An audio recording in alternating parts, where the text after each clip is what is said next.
All right, Colin, here's your moment. Recording in 5, 4, 3. Hello, everyone. It's Colin Cripps here, cooling in the room with Toronto Mike. What up, Mike? Toronto. VK on the beat. Check. I'm in Toronto where you wanna get the city love. I'm from Toronto where you wanna get the city love. I'm in Toronto, Mike. We wanna get the city love. My city love me back for my city love. Welcome to episode 1742 of Toronto Mic'd. Proudly brought to you by Great Lakes Brewery, a fiercely independent craft brewery who believes in supporting communities, good times, and brewing amazing beer. Order online for free local home delivery in the GTA. Palma Pasta.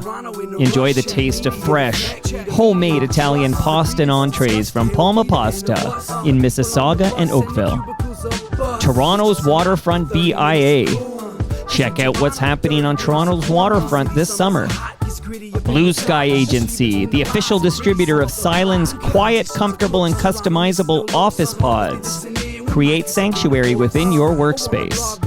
Toronto Maple Leafs baseball. Get your butts to Christie Pitts Saturday night for the best baseball in the city outside the dome. RecycleMyElectronics.ca. Committing to our planet's future means properly recycling our electronics of the past. And Ridley Funeral Home. Pillars of the community since 1921. Today, making his highly anticipated Toronto Mike debut, it's Colin Cripps. Nice to meet you, Colin. Nice to meet you. I'm sorry for the delay in my arrival. I was going to bust your chops about that off the top, that you narrowly avoided the 3 strikes and you're out, Toronto Mike law. The first time, I guess, just never made your calendar. Like, you just blanked on it, right? The first time. And it's a rare occurrence, I'd like to think, but it did happen that day. And again, I apologize for it. Well, listen, that day I was trying to find out if you were on your way and I didn't have a number. And I'm like, who do I know who might know Colin Cripps' number? And several names came to mind, but I'm like, Boguski. I'm going to call Boguski and see if he'll give me Colin Cripps' phone number. Boguski answers the phone. You know how rare it is for somebody to answer a phone? And like, people don't answer phones anymore. Long story short is he gave me your number. We had a little chat. You are forgiven for everything. Absolutely. Oh, good. And Boguski took your spot. Like he said, but he kind of pulled a fast one. You want to know what he did? I'd love to. Because, he doesn't live far from here. I think he's a Mimico guy. But he goes like, I'm going to get Bobby Wiseman and we're going to go to be in your basement. And I'm like, oh, I have questions. Like, he's been over, Bobby Wiseman. But I'm like, I have more questions. And I'm like, oh, that's exciting. He shows up. He's like, oh, Bobby couldn't make it. It was just Boguski. And I'm happy to talk to Boguski. But he teased me with that Wiseman. Okay. Well, I think his intentions were probably honorable. Oh, yeah. And I'm glad that he was able to cover for me that day. And he said that it was a thrilling experience for him. Was that his word? Thrilling? Well, it's he's been over before. Yeah. But his brother and I knew each other in high school. So I got a lot of time for the Boguskis. Okay. And how's he fitting in? I feel like you're the new guy, right? No, is Boskill the new guy? Like, yeah, Boskill is definitely the new guy. So you're not the young new guy. Because I still think of Boguski as the new guy in Blue Rodeo, but he's been there for like, I don't know, a couple of decades maybe? 16 years. Yeah. He's 16 years sort of official, and I'm 15 years. Though my story with Rodeo, as you may or may not know, but it goes back to 1988. So I think that while I'm not, I don't have the tenure that say that Michael has in Blue Rodeo, I certainly have the history. With that history, are you referring to playing with Greg Keeler in Crash Vegas? Mm-hmm. That would, include that for sure. See, I know my stuff here. Do you know where you are, Colin? I've done my homework here. So I want to kind of begin, because I do want to talk. Sure. I've been playing a lot of Crash Vegas lately, actually. Sure. Great stuff. And Michelle's been over. We'll talk about Crash Vegas. But when in your life, Colin, do you realize I want to play guitar for a living? Like, when do you get that bug? I'm probably like a lot of guys who, grew up listening to music and sort of back in the 70s especially, there was only records and 8-track cassettes, and if you were lucky, and you lived somewhere where you could watch, the Midnight Special or Don Kirshner's rock concert or something like that. There was very little visual representations for bands and musicians. There was always magazines and things, but I was always intrigued by. I was always drawn to music even as a kid, and then I sort of went through that sort of painful early period where you're trying things out and trying to see what might be a good fit for you. And I was lucky that I started I always loved music and I always listened to stuff and I was always fascinated by it. But I would say that when I sort of went into high school, beginning of high school, I had an amazing music teacher in Hamilton. I grew up in Hamilton. And I had an amazing music teacher. His name was Russ Wheel, Mr. Wheel. And he was a very encouraging guy to kids. And so I started playing clarinet, actually, because back then, it wasn't like, they didn't have bands like the School of Rock and stuff like they do now, maybe in school. So they'd had they had kind of traditional, you got to play the drums or a trombone or a trumpet. They just gave me a recorder, okay? So. Yeah, which could lead to something else, right? Yeah. Fair enough. So anyways, I started in grade 9 and I started playing clarinet and I guess it was just kind of like an epiphany for me. I just realized that it was something I really loved. And I started playing very, sort of like, obsessively. I learned to play clarinet and I was part of a band and then in the school band stuff. And I think that sort of helped my identity. And then when I got into grade 10, I was, fascinated with guitar. And I went and got a job at a music store in Hamilton when I was 14. And it was just as a part-time job. And that's where I bought my first guitar. And that's where I learned sort of basic stuff. And I guess that would be, to answer that question, your question, that would have been sort of the beginnings for me. I just and then once I started hanging out in the store all the time, meeting other musicians, and I was hooked. This was it. Do you still have that guitar? I don't have that guitar, but I have one of my early guitars. I still have, from when I worked in the music store. What was the store called? It was called Hamilton Musical Showcase. You know what? That's actually a good SEO name. This person saw the internet coming, said we need a name that describes what we do. Yep. Did you have any rock, specifically guitar heroes at the time that you would emulate? Yeah. Probably the first guy was Pete Townsend. He was my guy when I was, 15, 16, 17. And, working in that store, which the great thing about working in a music store when you're a kid is you're kind of a sponge, you get to hear all kinds of guys coming in, noodling away, trying this or that. And that store was a real kind of a broad palette store, It didn't sell a lot of drums because it didn't have the real estate to sell like drums, but we sold keyboards, guitars, mandolins,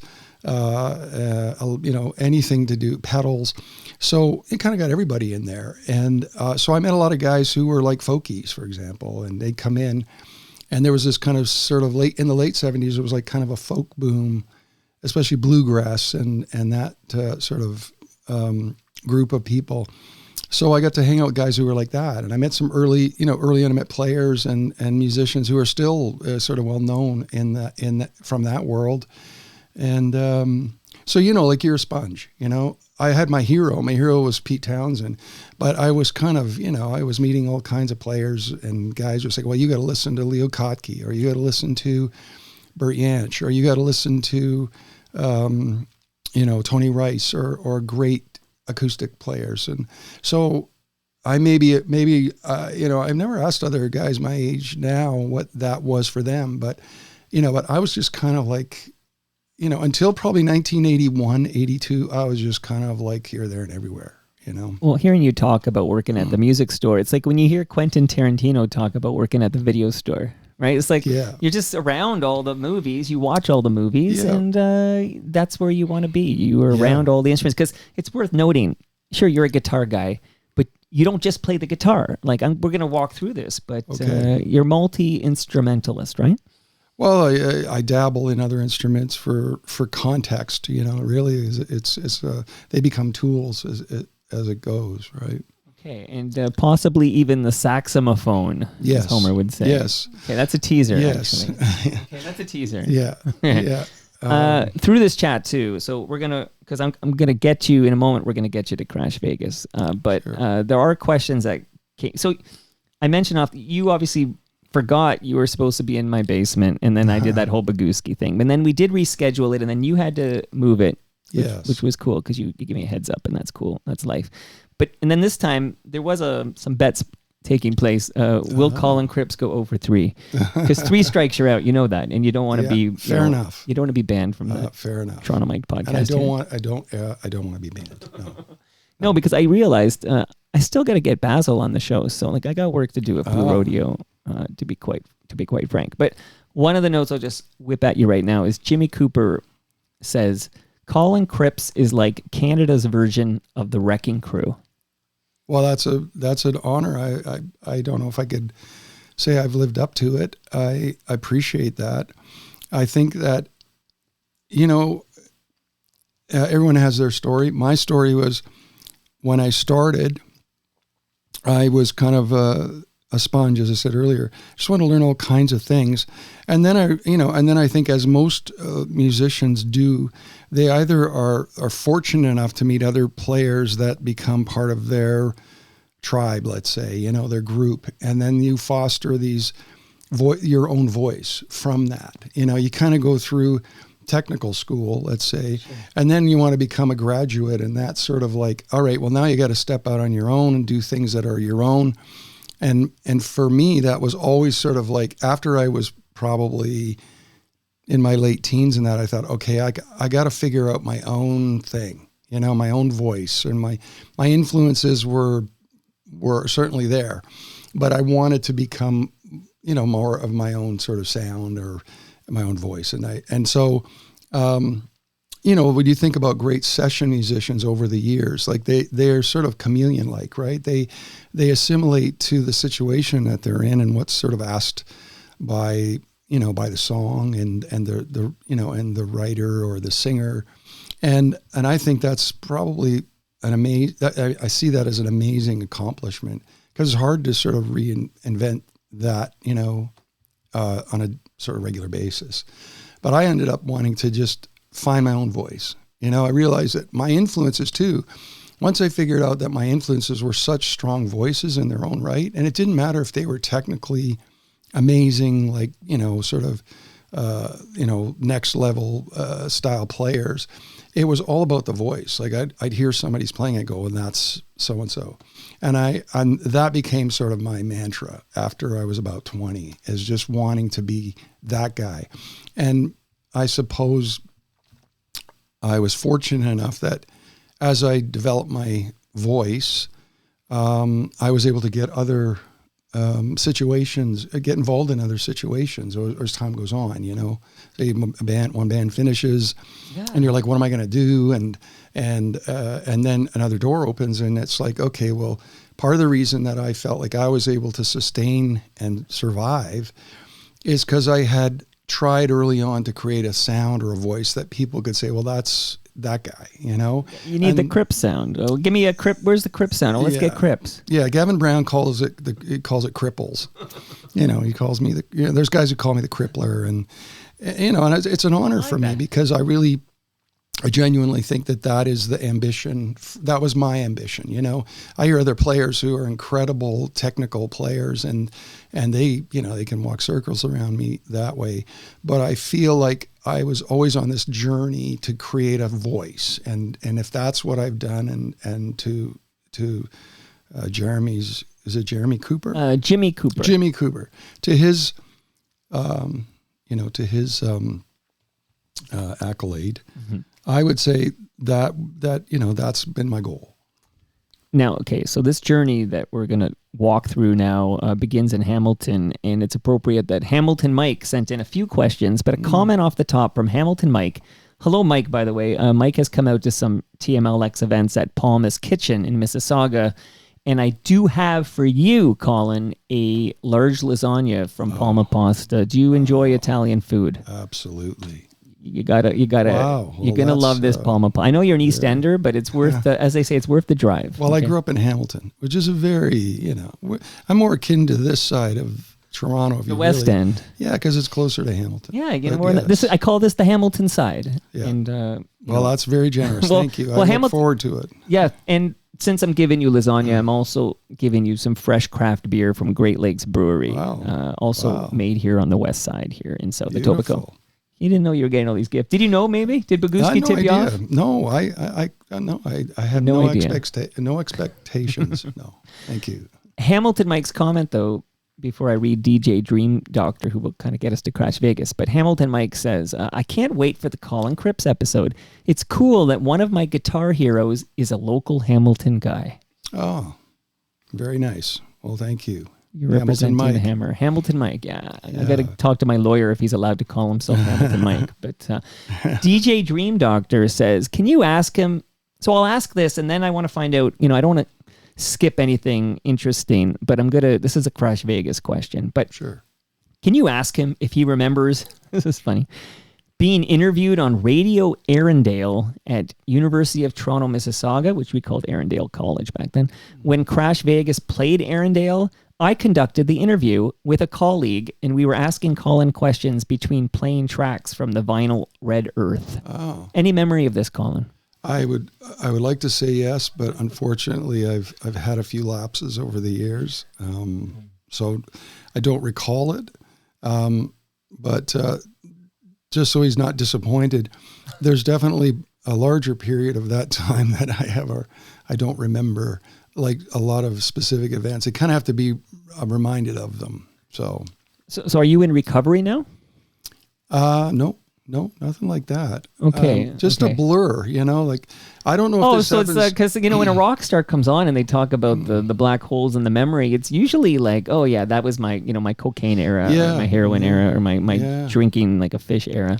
No, I would admit to any of that if it was true, but no, I think it was just, I guess my, and it still happens now. So I'll say that it's still a thing where I process things a lot more in the moment than I do over long term. I think I have a fairly good long-term memory, but it's amazing to me how it's not like it's all gone. It's just a blur, I can see that. And you've done a lot of stuff. The pace of things often leaves me frustrated with the memory of it, and so that's an honest answer, and so not to negate his wanting to. Well, the bottom line is he remembers it, and it sounds like he remembers it favorably. That's great. That's the bottom line. And by the way, the only reason the recovery question was because I was going to take away that Great Lakes beer, but you get to keep it. Yeah. No, I'm a moderate person, but I certainly have a beer here and there. Sure. Everything in moderation. Okay, so what happens between working at that music store? And I have a comment from somebody, but I want to save this comment that's on the live stream to another band's segment. Okay, so I've kind of got it organized by bands here. But what did you do between I'm working at the music store and I'm in Crash Vegas? Well, I went to university. I worked in the store till I was 19. And then I moved to Vancouver on a whim with a friend of mine who was moving there. And this would have been 1981. And I had finished high school and worked in the store for 3 years full time, or 2.5 years. And so then I thought, sort of like, I want to play in bands. I'd had bands kind of through high school and then after, but and then I wanted to sort of make more of an effort. And my friend was a good guitar player, and he was moving to Vancouver. And I thought, okay, well, I'm going to go to Vancouver with Gordon. And anyways, we go out there, and I lasted 3 months. I hated it. I had no connection. I didn't feel like it was the place for me. And so I came back to Hamilton. And so this would have been 1982, my mistake. So I came back in the summer of 82, and then I sort of enrolled back into university as a mature student. I went back, and now McMaster? 20. Yeah, I went to Mac. I was 20 years old. So I went back as a mature student, and then I did Mac. I did a 4-year degree, and all during that time I had bands. I started bands. I had first band I had was a rockabilly band, and I started that band in the fall of '82 with my best friend. His name was Dan Aiken, who a legend. Went on to be in Junkhouse, and then I have a whole history with all that, but that was the beginning of him and I, and then Ray Ferrugia, who was the drummer, who ended up being the drummer in Junkhouse later on. So I had a bass player, Joe Boyce. So I started a rockabilly band in late '82. What were you called? We were called the Go Devils. Because this is an era, because I was pretty young, but I was, Stray Cats were all over the radio. Yeah. Florida Razors, right? Florida Razors, the Bobcats in Toronto. The Razorbacks? Razorbacks, yeah.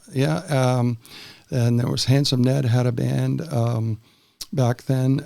Speaking of Blue Rodeo, So, that was a great time for me. And it was a total shift from having been like a Pete Townsend, Who, rock kind of guy.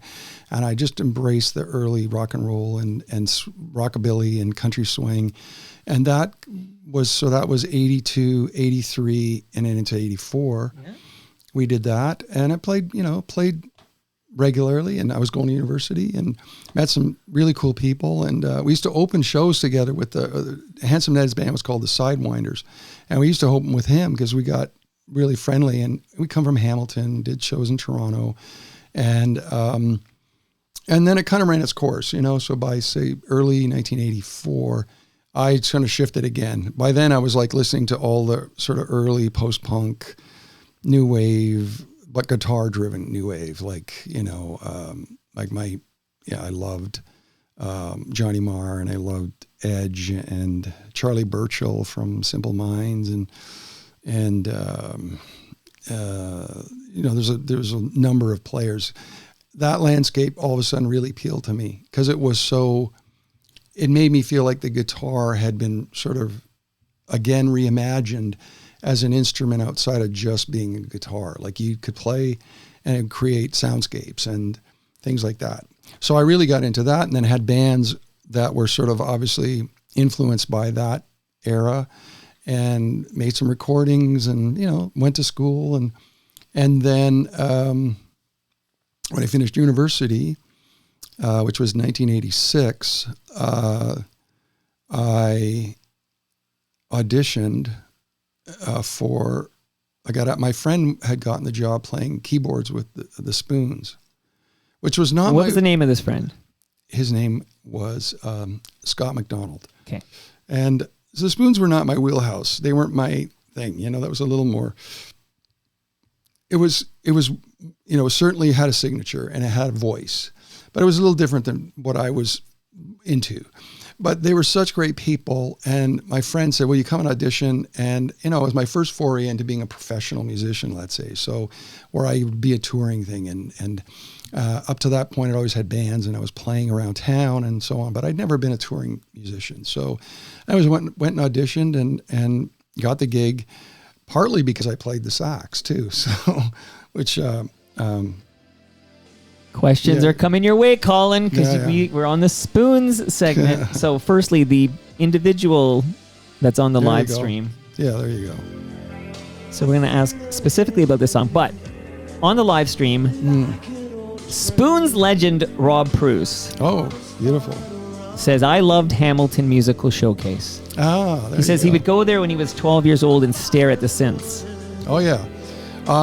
Yeah, and he was a fabulous keyboard player. He was kind of a prodigy player. I remember even back in that time, I didn't know him, and I don't think I ever had any interactions with him, but he certainly had that reputation, and he's done really well for himself. So, Well, absolutely. Hello to Rob Bruce. I'll see you. I think it's August 24. You're back here if Bob will let for an episode. So Rob, who lives in New York now, he's working on Broadway. Right. Okay, he comes once a month. His mom's in Burlington still, so once a month he ties that visit to his mom's with a visit here for a Toronto Mike series called Toast. Awesome. So Rob's a dear friend. But Rob says, Colin's an ex-Spoon. I think he joined right after I left. Ask him about playing saxophone on Be Alone Tonight. And I watched the video again earlier today, and there's young Colin Cripps. Well, they're, like I said, they were very good to me. They were very, Gord and Sandy, who were the original members at that point. Derek Ross, who funny enough, I knew Derek Ross, completely different situation because he was working in a clothing store in Hamilton, and I met him through that. But and he's a big personality, so I've always loved Derek. But it wasn't Stitches. No, they did the ads for Stitches. No, it was like a small hipster kind of store in Hamilton. By the way, when your sax solo comes on, I am going to turn it up. I'm just warning you. Sure. I got to be honest, they were very good to me, and they put me in kind of like as a full member and all that stuff visually and that, but I didn't have anything to do with the record. I didn't play anything on it. I did not record. You're faking this? I played it live because I learned it because that was part of the show. And then I faked it in the video, as one does to look a certain way. So you tricked me, but it's coming up here. I'm going to turn it up. There's FOTM Gord, and here it is.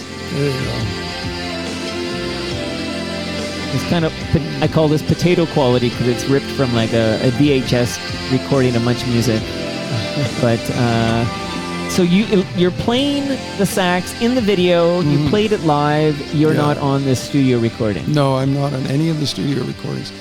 And of that, and that was the one, I did the one record as a touring member, and but I don't think of my contribution as significant in that I didn't play on the record. So what's next for you? So you're doing this. So that's kind of a cool intro because these are Burlington legends, right? Yeah, you're in Hamilton, so it's right by there. So I did that for a year, almost a year. And then I think that record cycle just sort of finished, and then that was it. And that sort of took me to the end of 87. And then I started, I had a band before that, and so I started another band, with Dan, actually, again, Dan and Ray and Joe. But we were not a rockabilly band. We're kind of we just sort of played original songs that I'd written, and we did a few covers, and that we were experimenting with what might be possible. And then does this band have a name? This band was called the Heavenly Brothers. Because, I'm archiving the history here, the ongoing history. They're called the Heavenly Brothers. Heavenly Brothers, okay. And then I guess it takes to 88, sometime probably early to mid 88. And then because we had a house gig, we used to play every second Tuesday in Hamilton. There's a strip that's still there. I don't know if they still book bands, but there's a strip called Hess Village. And there was a bar there. I know the bar's still there, called the Gown and Gavel, and they used to have bands 6 nights a week, and you could get like a residency or a weekly slot and stuff like that. It's kind of like the Cameron. It'd be like Hamilton's version of the Cameron House, gotcha. Right? It was great place, and I'm sure John Bora was playing there too. I'm sure he would have done that. And I certainly know Tom Wilson played there because, I'd met Tom when we were teenagers, but he, anyways, by the time the Floor Razors had done, Tom was kind of he was just floating around trying to figure out what to do. And so we had a residency every second Tuesday. And, so that started in sort of early 88. And then he started showing up just with his guitar, no case, nothing, classic Tom, right? He'd show up, gotta sit in play a couple songs. I'd be like, oh, okay, sure. And, by this point we'd had a little following, the place held about 80 people. So we do okay. And, sure. And it was just a work in progress. So he started showing up, and I realized not that I didn't know this before, but he, by the second time he shows up, it's clear that he's the front guy. I'm not really front man material. I'm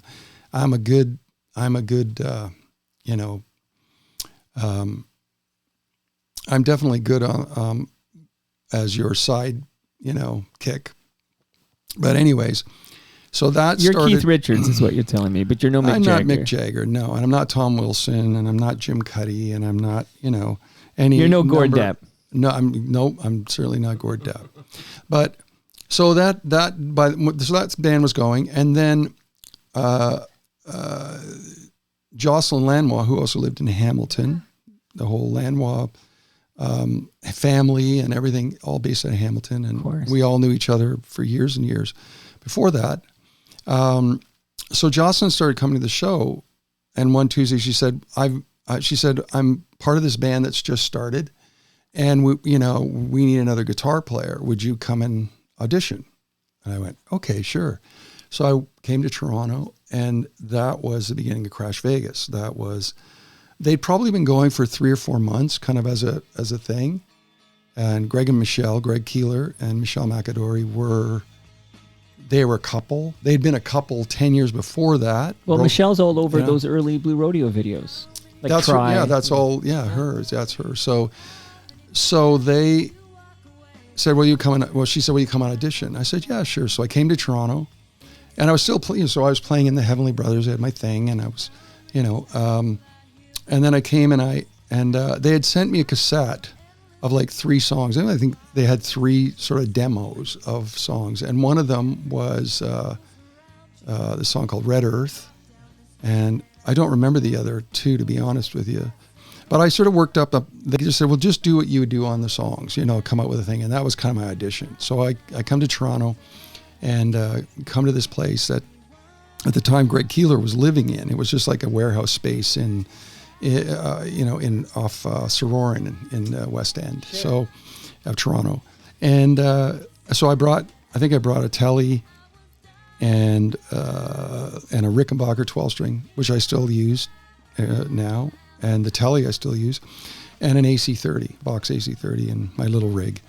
And so we started with Red Earth, and I'd still tell Greg this. It's like I just had come up with this whole thing for it, and then I just remember looking over at him while we were just sort of working through it, and he had this big grin on his face, and that was it. Like we've been together ever since. Like we've always had this musical connection, and that's what brought me to. But that's what brought me to Crash Vegas was Jocelyn's introduction, and then just that's like a chemistry test. It was, it's like most bands. If you think you've interviewed a lot of musicians, they're going to tell you the same thing. Is like chemistry is sometimes a mysterious thing, but it's so foundational to a lot of what comes out of creative people when they work together. All right, so we're going to hear it's already brewing in the background here, but just a little bit of what I would consider this the biggest Crash Vegas jam. Like if I think about a song I'd hear on the radio from Crash Vegas or Unmuch, I feel like this is the jam. Mm-hmm. But let's play a little of this, because then I do have a question about chemistry and FOTM, that means friend of Toronto Mike, FOTM, Greg Keeler. So stand by. Yes. Just a little bit of Inside Out.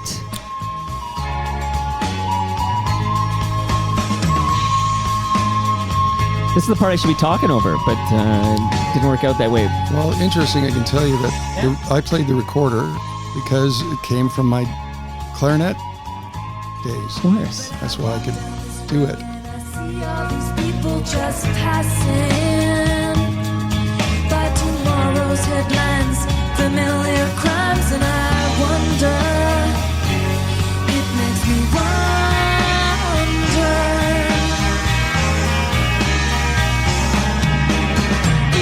Inside out, I was crying. Inside out, I was dying. Inside out, I was crying.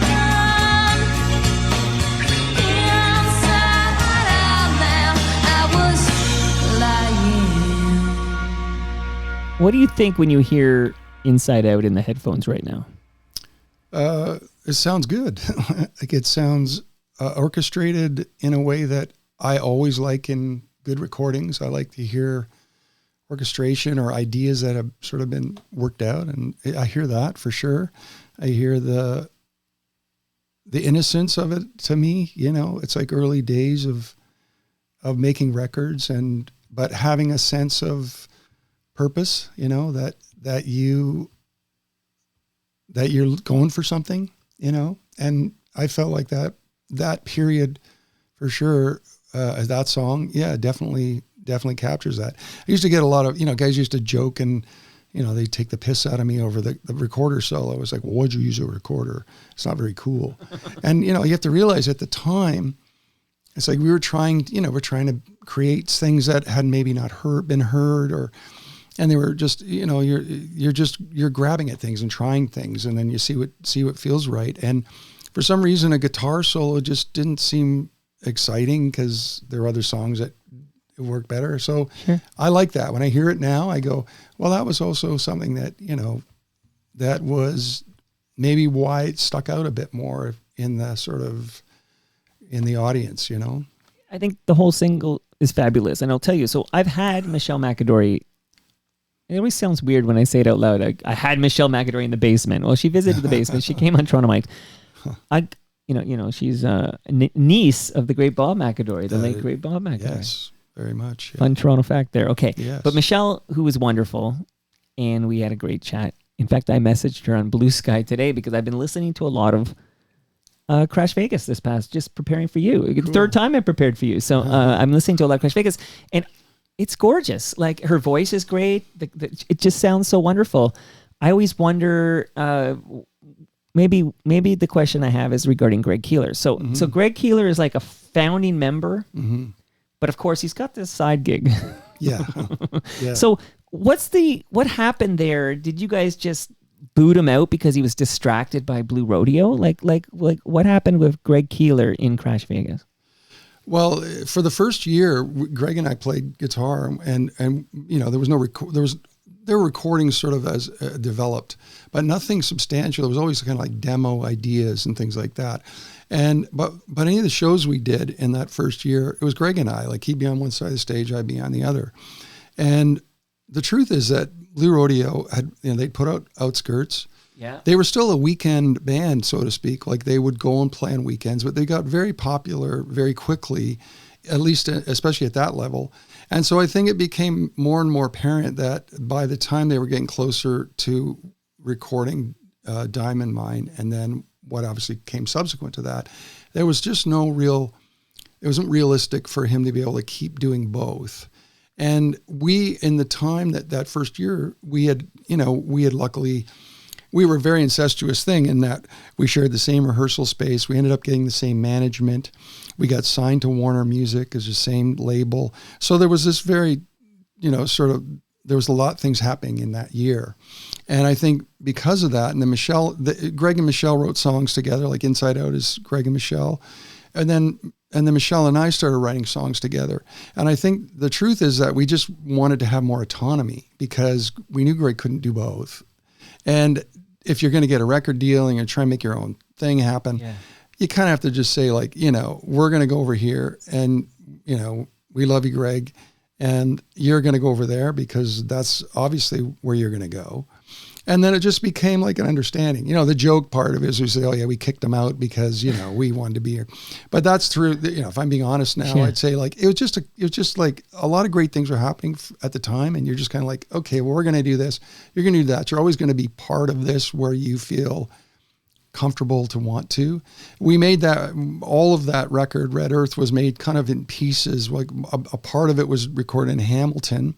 A big part of it, like that song, or Inside Out, was recorded all in Hamilton, I think, except for maybe that, there was a couple little bits that I did when we went to New Orleans to basically make the record. Whatever songs we'd started, we would finish those and then add to it and record some songs down there. And so most of that was, I was playing guitars and whatever else, like, little bits, mandolin stuff and so on. But we did have, there's a couple of songs where Greg came to visit Michelle because they were also a couple, and he plays on one or two songs on the record. So there was always this spirit of community with him, No, I get it. I mean, for you guys, this is your thing. Like you want to make this big. This is your band, and you have a member of the band where it's like literally they're like side project, right? Like the dynamic is off. Yeah. Because I won't use the word meal ticket, but he's got Blue Rodeo. His day gig was getting and Right. and understandably, like they were nobody. Here's the thing I always say too, Mike. Nobody knows what the path's going to look like. Right. They just get on it, and then when the path starts to look a certain way, you have to make sort of decisions or choices. And I think that's part of what Greg obviously was going to do.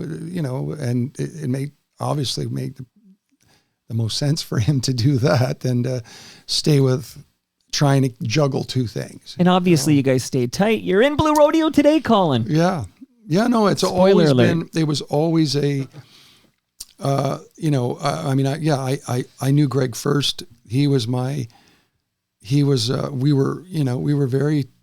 always had a very good, strong relationship and support each other. And then obviously I met Jim right after that.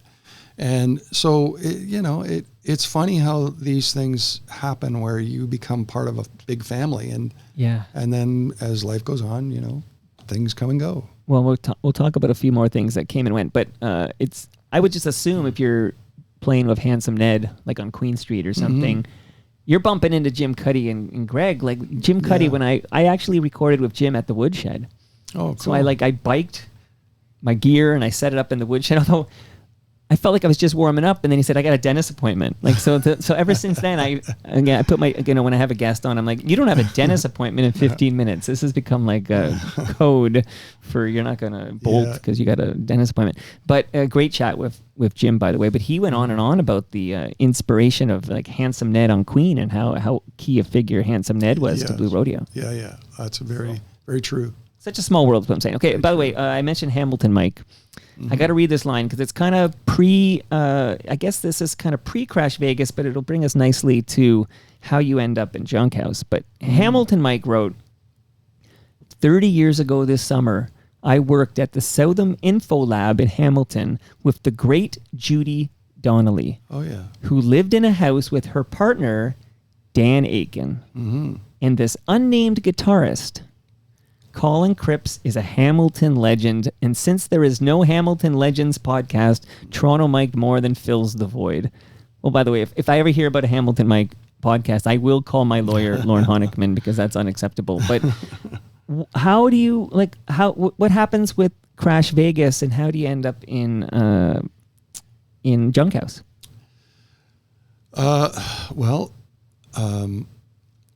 When I joined Crash Vegas, when Crash Vegas started in '88, so the Heavenly Brothers, this band that I'd had, and as I mentioned earlier, Tom used to just come and crash it and started sitting in regularly. Right. I'd say probably 4 or 5 times that happened, because over say a couple months, and then I kind of made the conscious decision to just go. I said to those guys, "Look, I can't really do both." Funny, like Greg, I made the choice and said I can't really do both, so I'm going to go and do this Crash Vegas and see where that goes. Well, those guys kept going. So now it's Dan Aiken, Ray Ferrugia, the drummer, the bass player who I played with, he sort of bowed out, and then they got this other bass player, Russ Wilson, and then Tom. Who just passed away, right? Yes. Yeah, Russ, about a year ago now. Yeah, because I Russ saw passed him away. at the Yeah. Horseshoe Tavern like 18 months ago, but sadly Yes, he passed. that's exact. Yeah, I think that was one of his last shows. So they just kept going, and they became Junkhouse. And so we're all buddies. Like, Dan's my best friend. I'm like, I'm still living in Hamilton. And so they started playing more and more pubs and writing songs. And, Tom's always been a force of nature. He just is. He's been that guy since the day I met him. So you can imagine this guy who's just determined and hungry for success and all that. So they just kept going. And then, so Crash Vegas puts out a record. They even toured with us, opening for us on the first, like in 1990, which would have been the first Crash Vegas record year for Red Earth. They'd open shows because I'd say, well, let's get my buddies to open and blah, blah, blah. And it was like, so they then eventually got, I think at 91, they got a sort of development deal with Sony Music through Mike Roth, who was the A&R, head of A&R at Sony Music.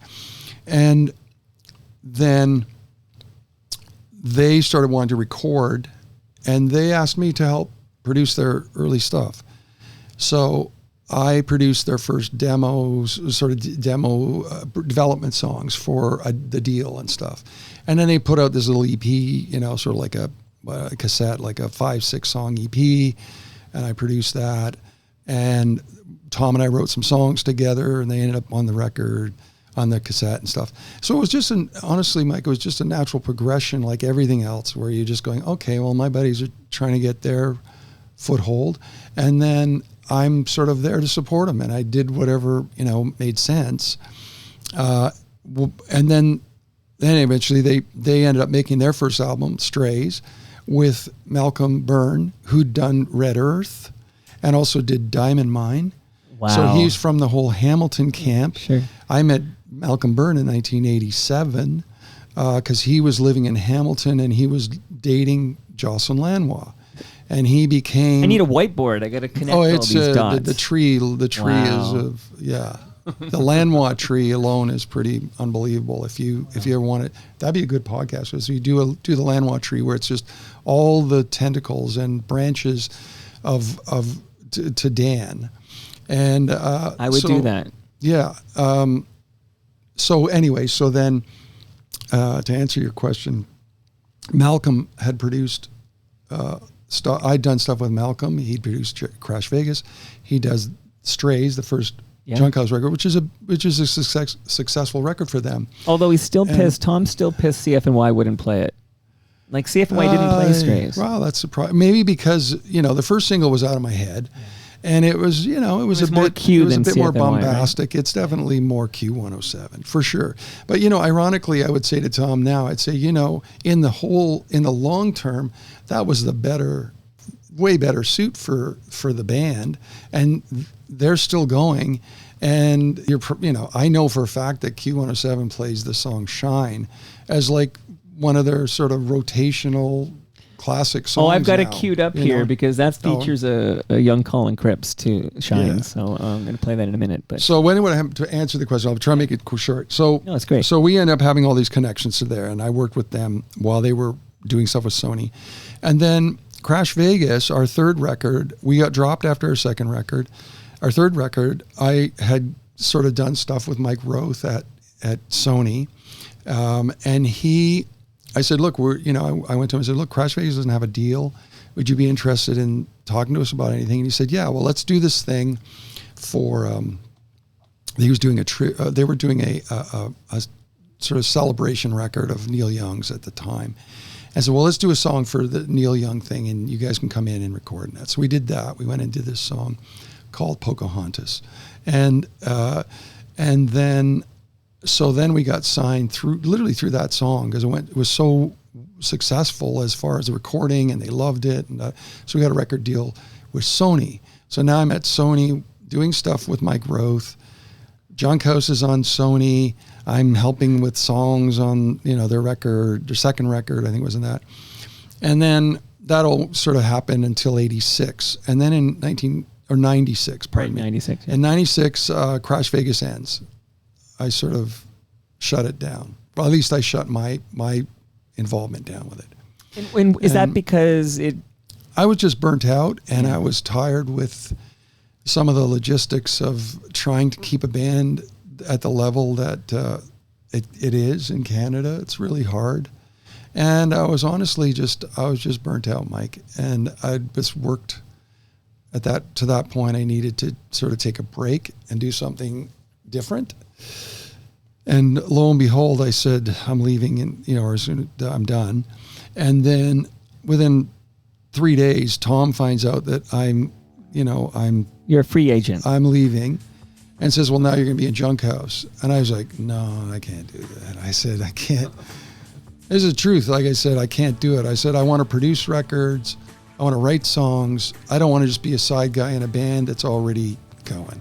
And he said, okay, well, you and I'll write the songs, and you can produce the record. And so that's what this is. I was listening them singing in the park. What a fucking voice this Tom Wilson has. Wind the clocks to tighten, all the radios are glowing in the dark.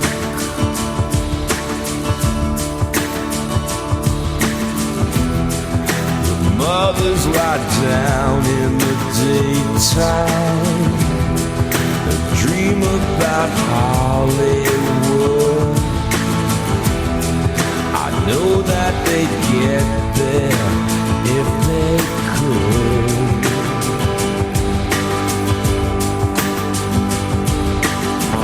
It's just a matter of time before we get to shine.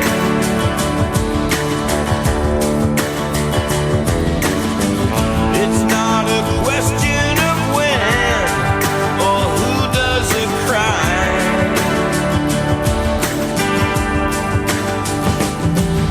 Show our skin in picture windows. Fucking sounds amazing, man. Like thank you. you're on this song, so this album features Yeah. Colin Cripps. Yeah, I produced this and put the whole architecture of it together. I can tell you some of the things that I did. It was Let's go. you hear the loop.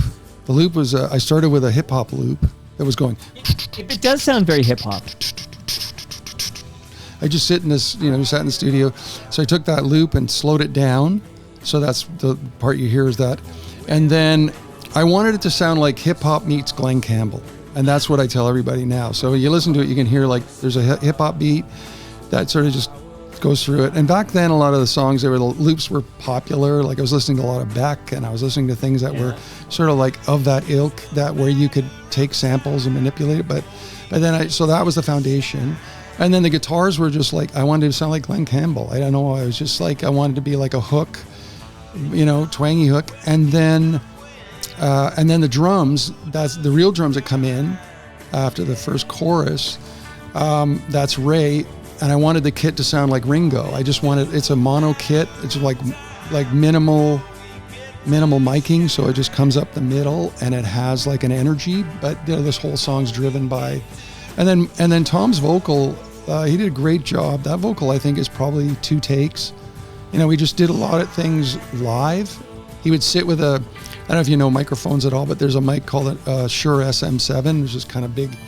And you can just hold it like a live mic, but it's a decent recording mic. A lot of performer use those mics. So we use that mic. He literally would just sit in front of the speakers and sing to it and to the track, and that's what that is. Yeah. Well, Tom knows how I feel about him, so I'm not gonna pump those tires any more than I already do. But and there is a super cut on my YouTube channel because when you're chatting with Tom and he comes over, he calls your name a lot. Like so, he'll say, "Well, Toronto Mike," and then he'll tell you a story. Yeah. Toronto Mike, I was doing this, and I was driving the highway. I had to take a whiz. I had a Tim Hortons cup, Toronto Mike, and then somebody made Tyler did it, VP of Sales, a super cut of Tom Wilson just saying Toronto Just Mike. saying It's Toronto Mike. pretty good, actually. Nice. It's pretty good. Much That's love to awesome. Tom Wilson, but he sent in an important note. Okay, so Oh, let's hear it. Colin Cripps only has one nipple. Make him show you. This I feel like this is unearthed Canadiana here. Is this true, Colin? You only have one nipple? Tom is always, here's Tom. Never let the truth get in the way of a good story. Print the legend. I just say that. Okay, well, afterwards I'm going to get the real talk on you. But Tom. So, Tom He printing wishes the he could legend there. squeeze it, that's all. Well, you'd let him do that, wouldn't you? Yeah, maybe. Did you see his musical? I did not. The Beautiful Scars musical? I did not.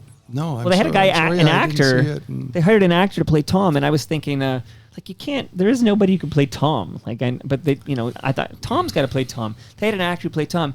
Pretty good Tom. Like this actor, I forget his name, did a pretty damn good job because Tom's kind of a larger than life figure. Oh yeah, bull in a china shop. Jeez. Now, what happens with? Okay, so I'm interested in the beginnings and the ends of all these things. Yeah, but what happens with Junkhouse? Well, so that cycle then starts in, we make the record, I think we made the record in 88, or 98, pardon me, 98. And then that we toured that record. And then, funny enough, I had started, just backstep a bit, I had done the first thing Jim Cuddy did solo back in 1996, he called me to play and help him record a song. It was a one song thing for a Leonard Peltier record, and the song he wrote was called "Smoking Gun," and so he invited me to participate in that, which I did. And then, so in '98, he also wants to start a solo project. I wouldn't say career, because it was like, by then, Rodeo's already well established and kind of classic, band. So, but he wanted to start a solo project. So he called me about doing that.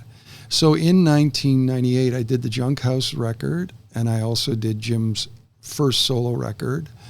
And so so for the subsequent year, I kind of cycled between both things. Junkhouse did the cycle for the touring of that record. And then when we had breaks and stuff, I did a tour with Jim in 1999. That must have been the first tour we did, was 99. And then by the end of the Junkhouse cycle, the band, Tom wanted to take a hiatus from Junkhouse and pursue more of a solo career.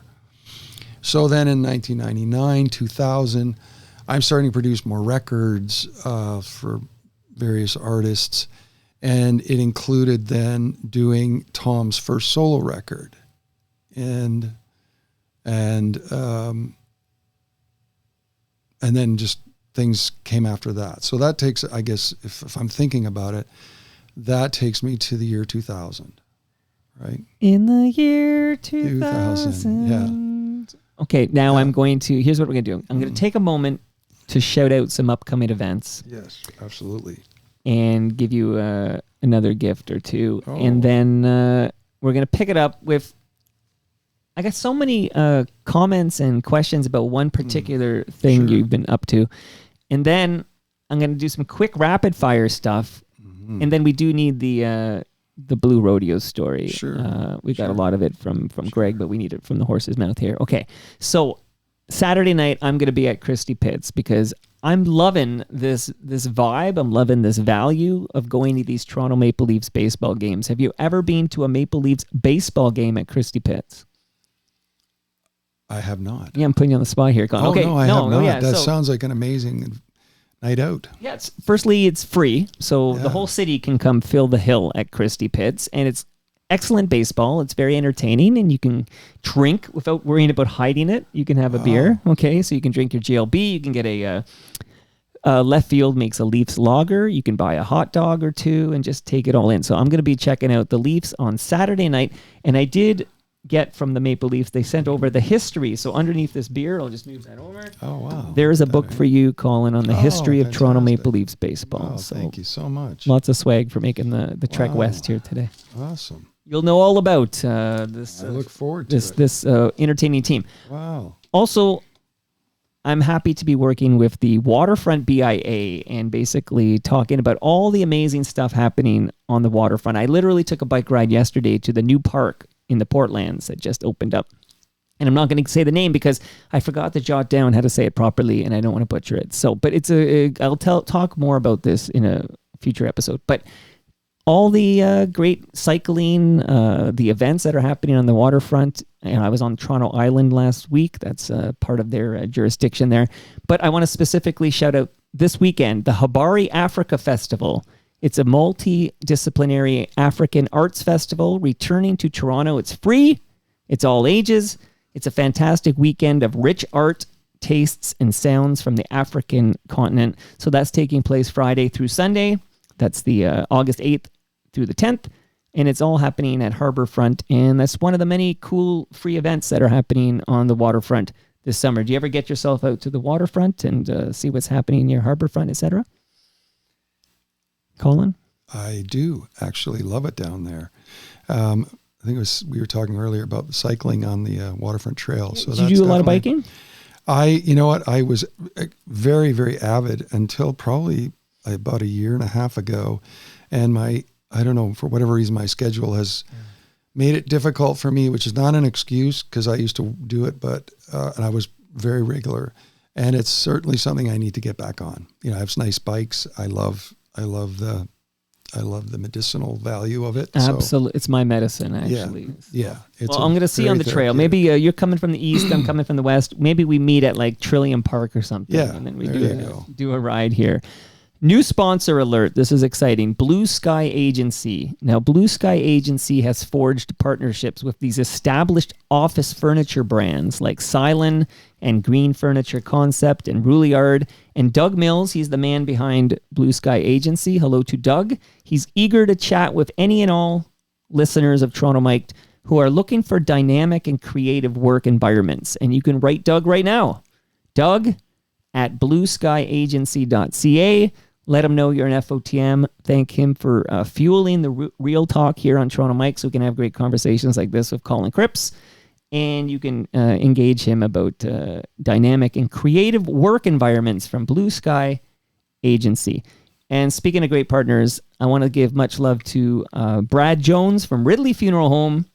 Ridley Funeral Home has a great podcast called Life's Undertaking, and you can subscribe to that now. I get to co-host that show. We record an episode every 2 weeks.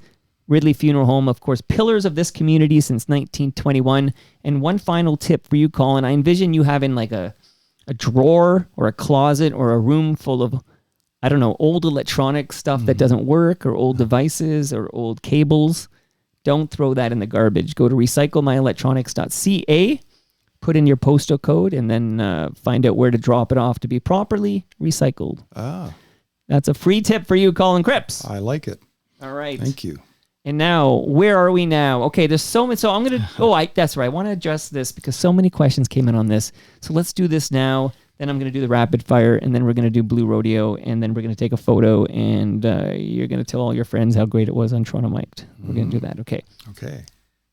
I'll read these before you even get to reply. So James Edgar chimed in and said, Colin Cripps has a good eye for vintage guitars. That was James Edgar. But then Misanthropic Humanist chimed in and said, this ties in with your upcoming Colin Cripps episode. Ask him about the acoustic and electric guitars made from the Maple Leaf Forever tree. He was involved with that project. And FOTM Paul Langlois played the Maple Leaf Forever electric guitar during the second last Tragically Hip tour. Then, again, you're going to have to address this in a minute, but then Hamilton Mike again, with the recent announcement of Paul McCartney playing in Hamilton and Colin's connection to Paul's band leader, Brian Ray, maybe ask him about that connection and if he's on the guest list. And then Mike chimed in to say, definitely ask him about his vintage guitar expertise and appraisal skills. I'm not exaggerating. He's literally world renowned. You can even confirm a rumor for me that he sold a very expensive Les Paul to Brian Ray, Paul McCartney's guitar and bass guitar in his touring band. Then Adrian Stickland, there's a rocker for you. Hello, Adrian. Please ask him about his guitar collecting, trading, and I'm pretty sure he used to build high-end guitars too. So I threw a lot at you. I don't even know where to begin. But do you want to confirm that rumor firstly, maybe? Did you sell a guitar to Brian Ray, Paul McCartney's guitar tech? Well, I didn't sell it to... here's the story. All right. I had a Les Paul, a 1959 Les Paul Standard in Cherry Sunburst, which is kind of a mythical, highly, coveted guitar. I sold it to a very good friend of mine in Toronto, actually, in 2010, and he is one of the CEOs of the toy company Spin Master. Oh. So Paw Patrol. So yes, Paw Patrol, all of that. That's a big business there. Yeah, okay. Yeah, major success. So his name's Ben.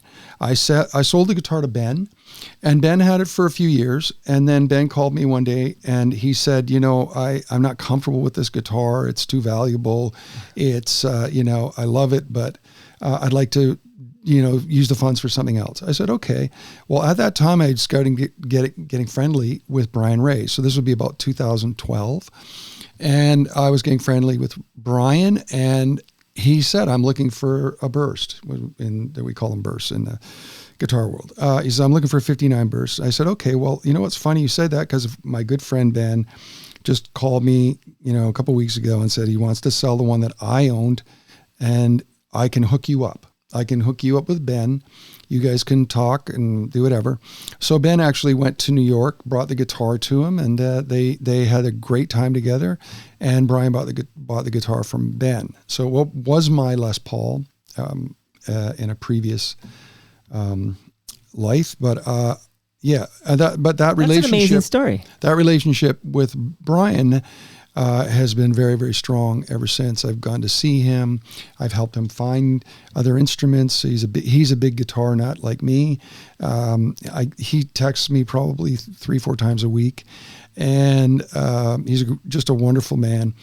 And to answer the question about Hamilton, yes, the first thing he did when he found out that he was going to be in Hamilton, I saw Paul in Hamilton when it was in 2016. He played at the what we call it Cops Coliseum. I mean, I'll always call it Cops, but now I think it's going to be TD Place or something, because they've just spent $300 million renovate or $400 million renovating. It's going to be an amazing, amazing venue to see concerts in. So first thing, Brian says, hey, I'm playing in Hamilton. Can you come? Well, it's literally the night we're playing in Ottawa. Blue Rodeo is playing in Ottawa. Right. So I said, well, I can't come because we're on tour. We're doing this 40th anniversary tour. I'd really like to be there. He says, well, we're also going to be in Montreal for 2 nights. So we're going to see, I'm going to go and see him in Montreal. Okay. Yeah. That's amazing. Yeah, to answer. So I hope that answers the question. No, that's actually good detail there. Now, what about the Maple Leaf Forever tree? Oh, okay. So that happened in 2014. I live in the East End of Toronto, and I used to always drive up and down, or drive up to get to my place. Drive up this street that that has this cottage called Maple Cottage, and it's this. It's a nationally preserved place on this little street in Toronto, East Toronto. And the song, The Maple Leaf Forever, which was the first Canadian national anthem before O Canada, it was written there by this guy named Alexander Muir in 1867. And so he was inspired by the tree that was on this little cottage property. Well, that tree has been there for, it's got to be 160 years, because it obviously wasn't like a small tree when he even recognized it. Right. So there was a windstorm in 2013, and I saw that there was a windstorm, and I, of course, being a guitar nut and wood nut and stuff, I thought, what are they going to do with the wood from that tree? And I got in touch with what happened was Blue Rodeo, we were all given the Governor General's Lifetime Achievement Awards in 2014, and we got invited to this fancy lunch in the House of Commons. And anyways, I got seated beside this guy who just happened to be the counselor. So talk about serendipity. Just happened to be the counselor for my ward in Toronto.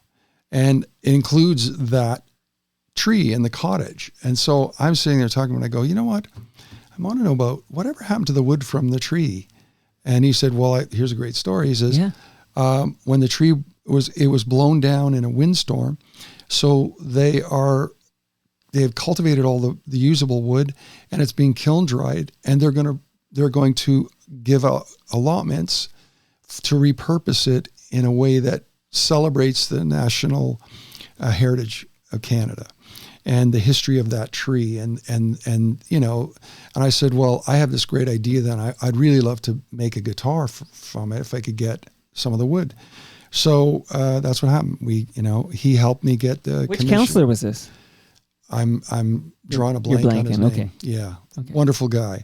But he helped me get in touch with, connected me through City Hall, and they were tendering, the people that come forward say, well, I'm going to make this with some of the wood. I'm going to make it that. So I came home with the guitar, but they loved that.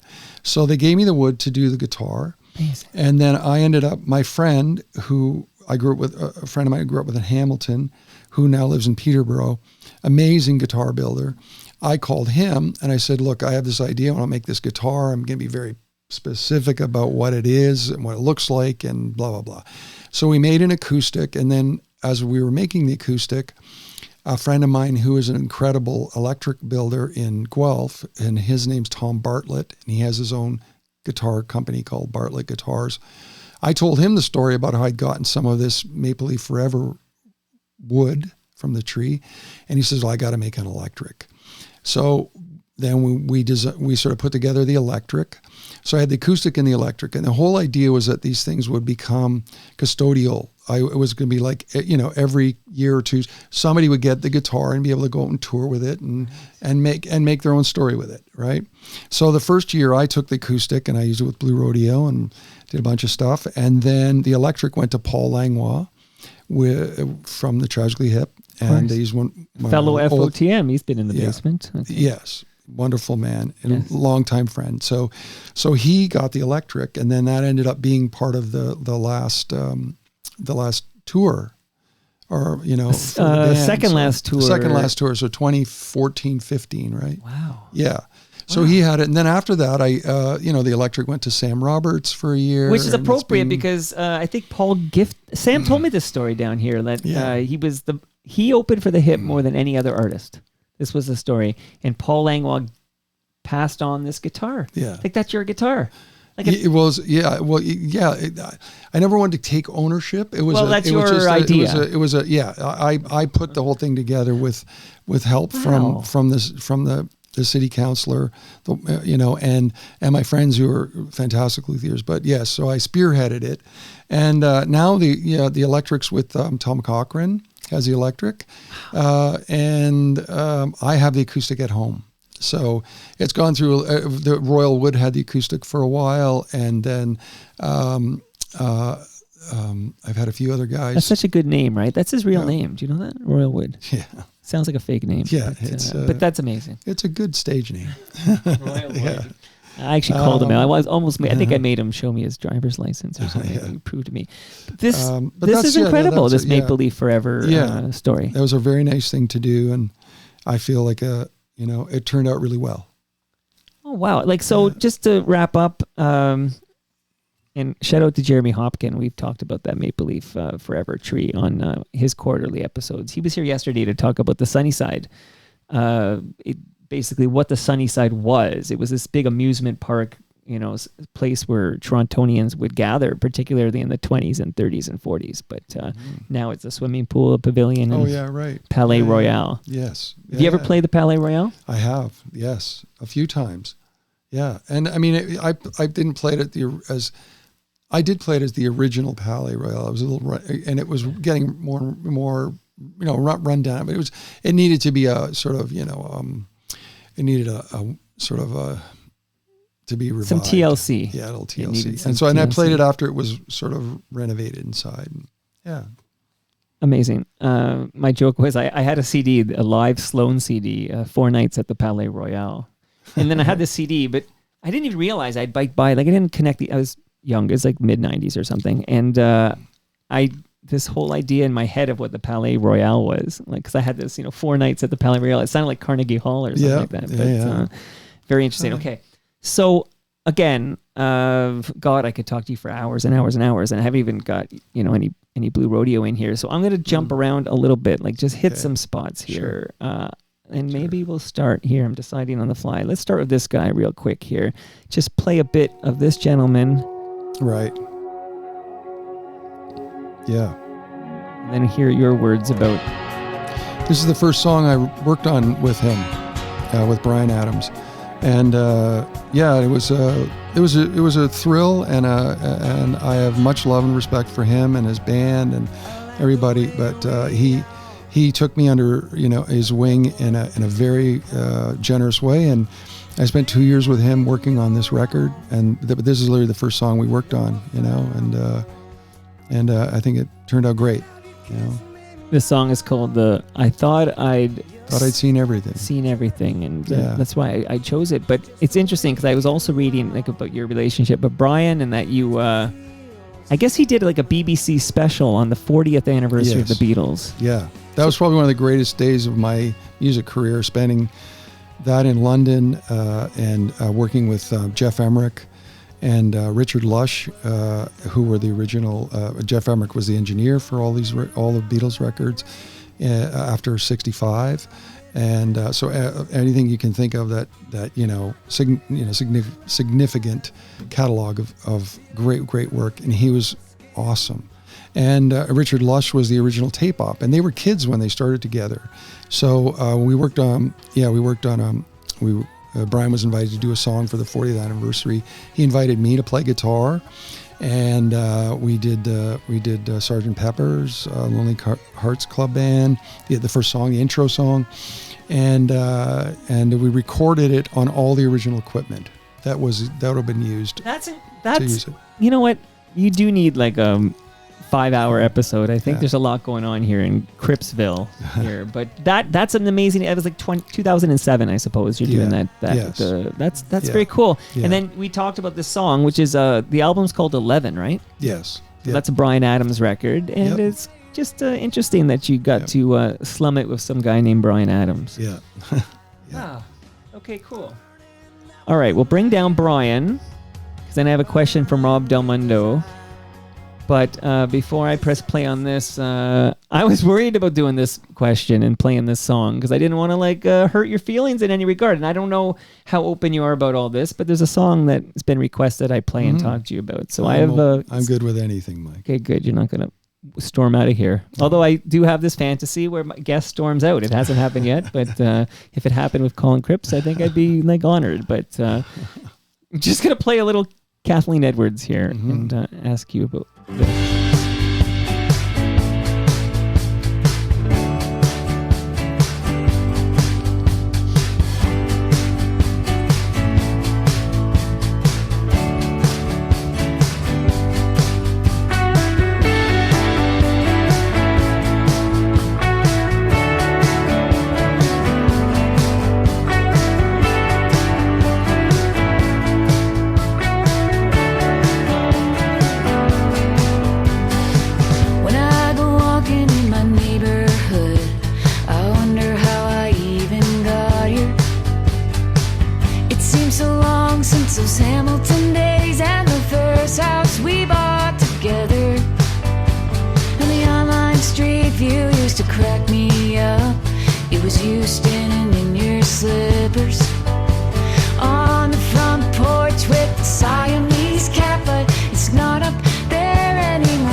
So when you hear this song in the headphones, what are you thinking?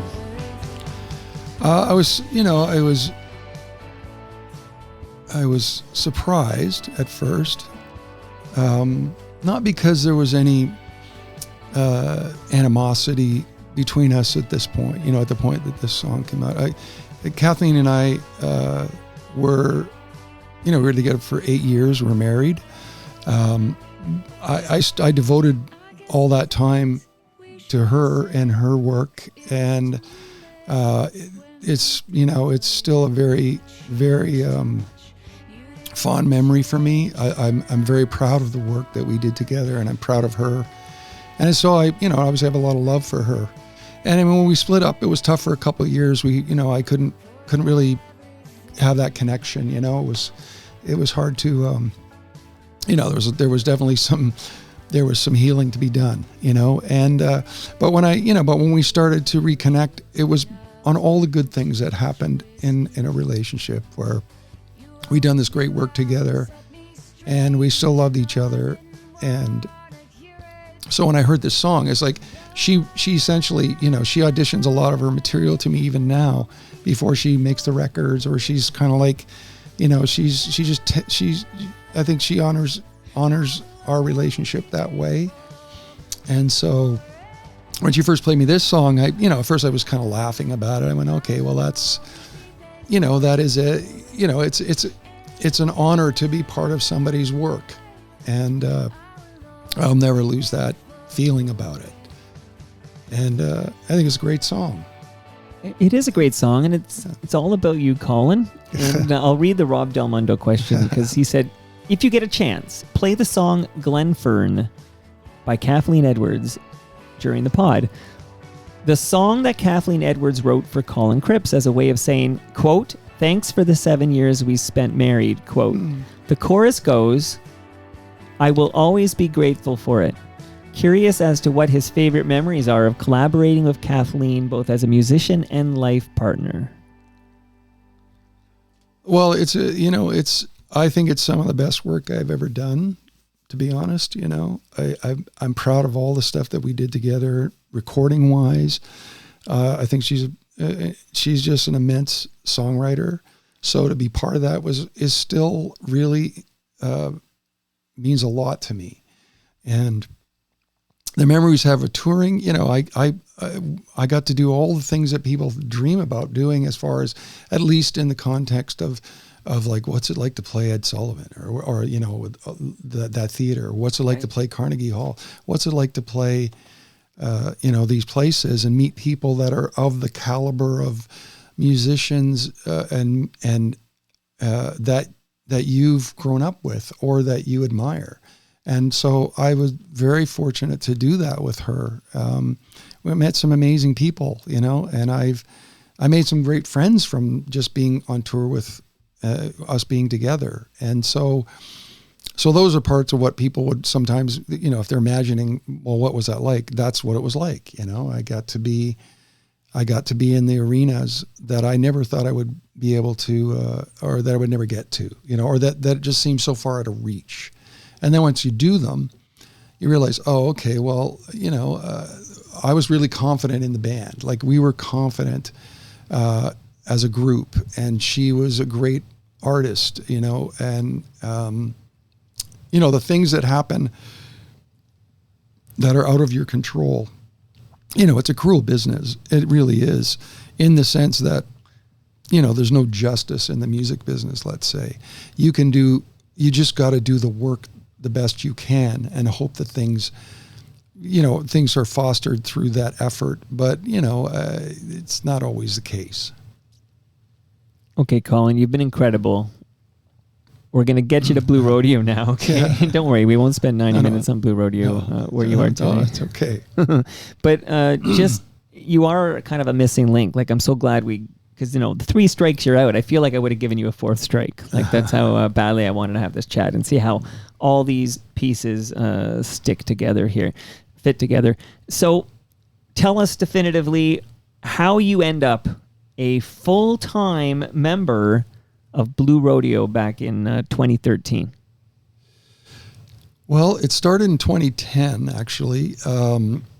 So Kathleen and I split up at the beginning of 2010.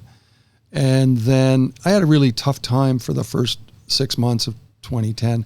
One of my really close friends died in November of 2009.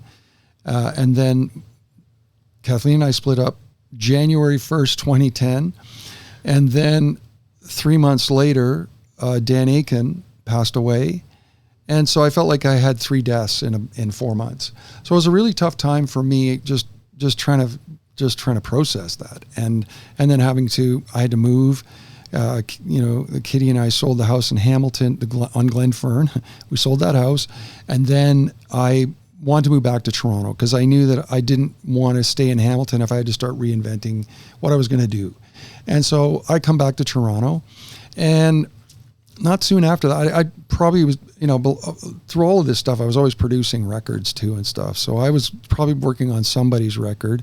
And then I was playing with Jim Cuddy. Obviously, all the solo records that Jim's done, I've worked on all of those records, have co-produced them with him, and I've toured all those records. When Kitty and I were together, I would take, like I didn't do every tour that Jim did during, say, that 8 years that her and I were together, but I would do whatever ones I could, and I made all the records. So then in 2010, we started doing shows again with Jim, and then it comes out that Greg Keeler is really struggling with tinnitus. And It's not tinnitus, it's tinnitus? I've heard it said. I've heard it said tinnitus. I've heard it said both ways, so I'm never sure which is the. So you know what you've done? Smart. Do both. Yeah, I You're don't. going to be wrong for sure, but you'll also be correct for sure. So he was really struggling, and so that essentially meant that he could not play electric guitar anymore, so I sort of said to Jim, I said, well, why don't you just, why don't I come and help you out, just see how it goes, and if you need somebody to just, shadow Greg, so to speak, I can do that, and so that's how it started. And then it soon, because we have such a long history together, it just became it's just like a shoe. You put it on and you're like, oh, okay, well, this shoe fits. And then from that, obviously we sort of, the first year was kind of like figuring out I wasn't like an official member. I guess they want to sort of go, Blue Rodeo goes through this vetting process, and it's kind of like from years ago when anybody would change, the members would change or get somebody new. You had to go through like a trial period, even though it was like, well, it was kind of like silly. It's called probation, I think. Yeah. Okay, you call it. Fair enough. But I felt like I've been in this family for 27 years of that, whatever it was. Right. And I just said, so anyways, that's what we did for the first year, was just kind of strategically trying to figure out how to work this situation for Greg to be supported and for the band to be able to play. So that's what happened.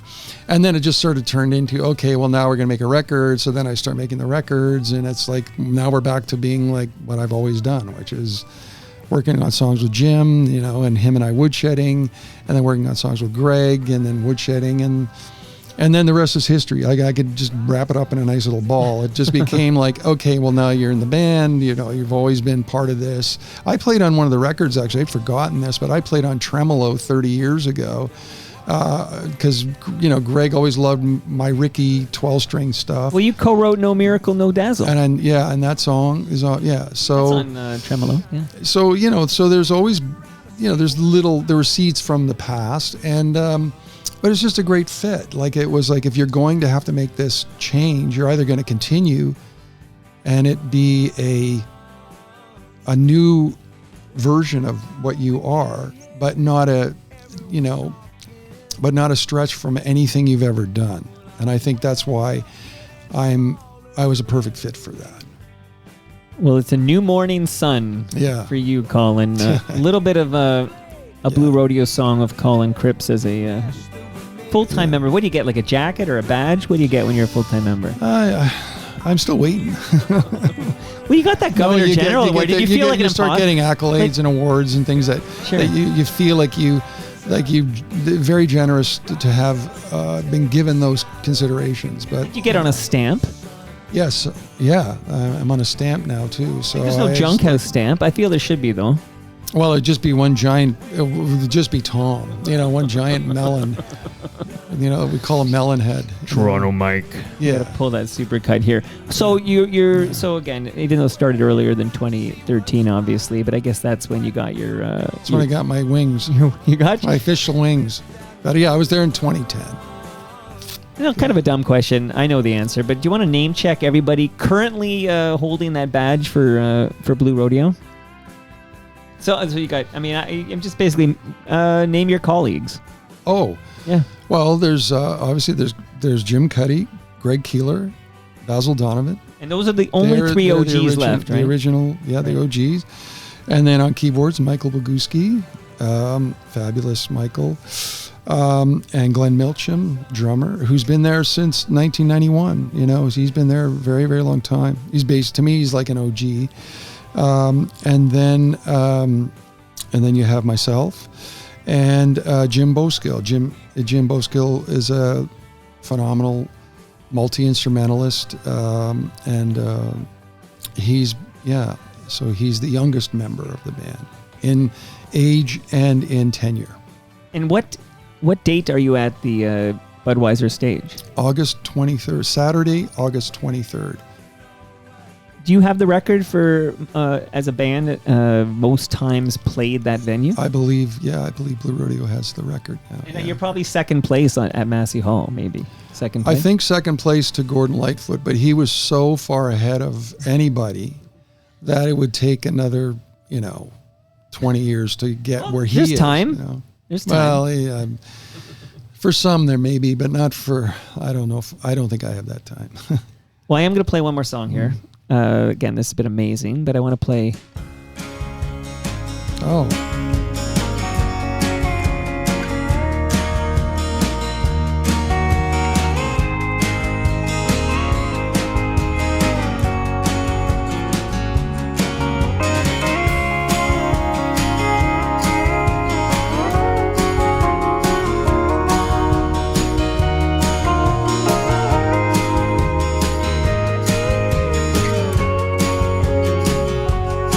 I can't see you. You're standing right in front of me. Yeah, your lips move, they don't sound the same. Now we just talk about the way we should be talking. Still working in those loopholes, keep my heart at bay. I don't feel your warmth anymore. You're the train I'm leaving, I'm still the station. Oh, I lost you here among the stars, under the aurora sky. Oh, I lost you, ever near and still so far, under the aurora sky.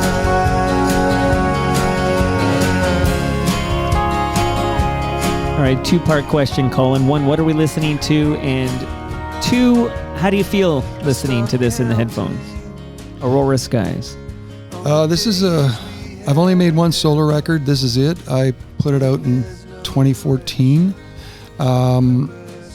It was definitely it was a record that I struggled with doing it. And, I wrote songs over a sort of couple year period. Clearly I was going through a lot of heartbreak from my divorce and breakups, the breakup. And so I just started writing songs as almost kind of therapy.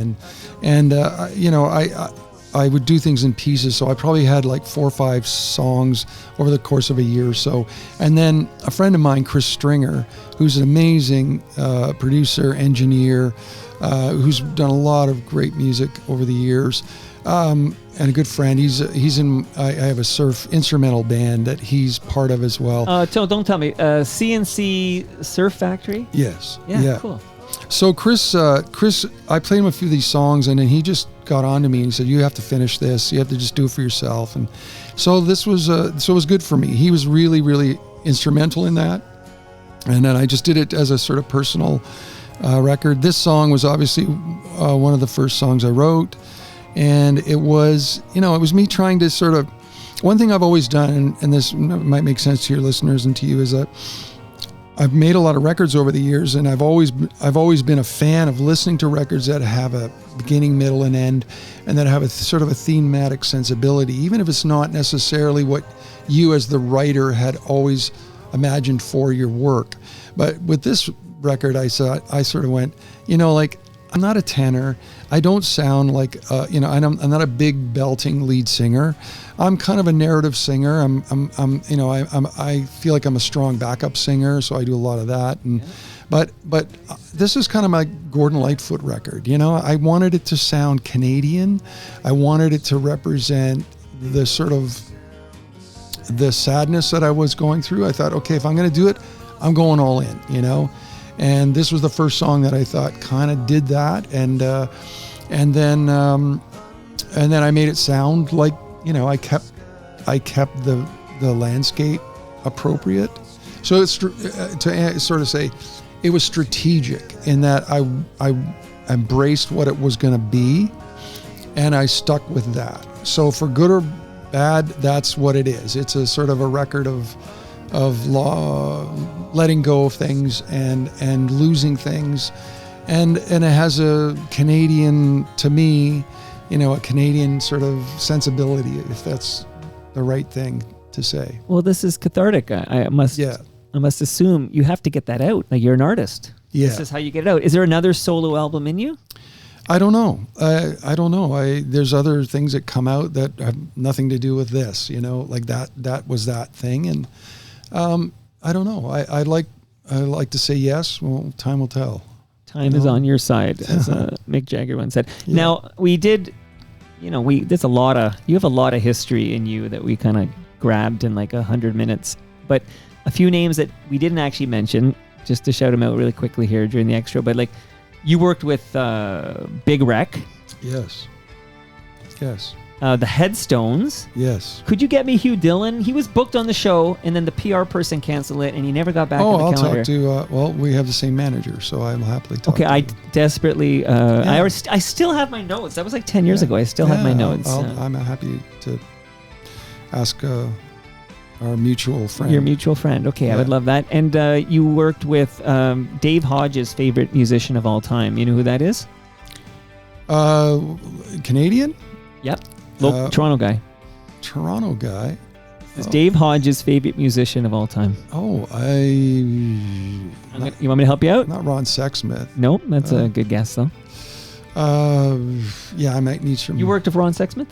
I did. I Okay. played guitar on his first recording, which Bobby Wiseman produced. Yes. But what happened was that I did a bunch of songs with him at CBC, and this is about 1990, 91, and they ended up not using those recordings because they wanted a bigger name, from what I was told, wanted a bigger name, and that's when he did his first record with Mitchell Froom, who at the time was a huge, well-known record producer. But yes, I did record with Ron. So the answer to the Dave Hodge trivia question is Justin Rutledge. Oh, you know what? I've never recorded with Justin. Is that right? I have not. No. Okay, this is a notice for Rosie Gray T.O. Yeah, I can. You know where I got that little tidbit that you had produced and written with Justin No. Rutledge? Wikipedia. Oh, that's not true. I didn't do that. See, that's what you're here I for. love JR, and I think Okay, his that's music's why you great. didn't guess and it. How could you guess it? I just know that he's not someone I've ever recorded with. Okay, we're going to get Rosie Gray T.O. to edit the Yeah. Wikipedia page. But, dude, this was incredible for me. Thanks for dropping by and doing this. My pleasure. And that brings us to the end of our 1,742nd show. By the way, Colin, this is a cover of a song I love on Shakespeare My Butt by Lowest of the Low. Yeah. The guy who orchestrated this cover is named Rob Pruce. Oh, fantastic. You ever play with Lowest of the Low?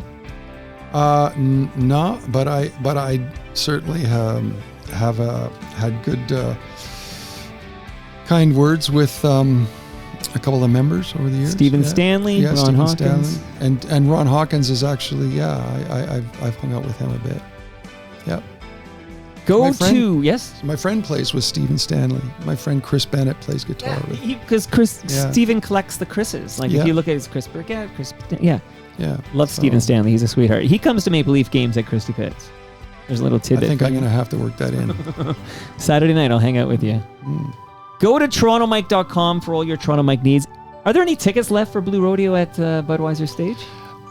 Good question. I would say yes, but I would get them quick because it generally sells out now. Oh, yeah. I've been to a bunch of them there. Yeah. Amazing shows. Yeah. Amazing shows. I took my mom to a show at Massey Hall. She was hooked with Try. Like that was it for her. I had to play that for my first dance with my mom at my That's so second wedding great. was Try. So Awesome. much love to Jim Cuddy and much love to all who made this possible. That's Great Lakes Brewery. You got your beer. Palma Pasta. Got your lasagna. Toronto's Waterfront BIA. Get to the waterfront. Toronto Maple Leafs Baseball. Get to Christie Pitts. RecycleMyElectronics.ca. Blue Sky Agency. And Ridley Funeral Home. Tomorrow, a tonal change. We're going to talk to Shai Klein. He survived the horrific events of October 7th, 2023, and we're going to talk to Shai tomorrow. See you all then.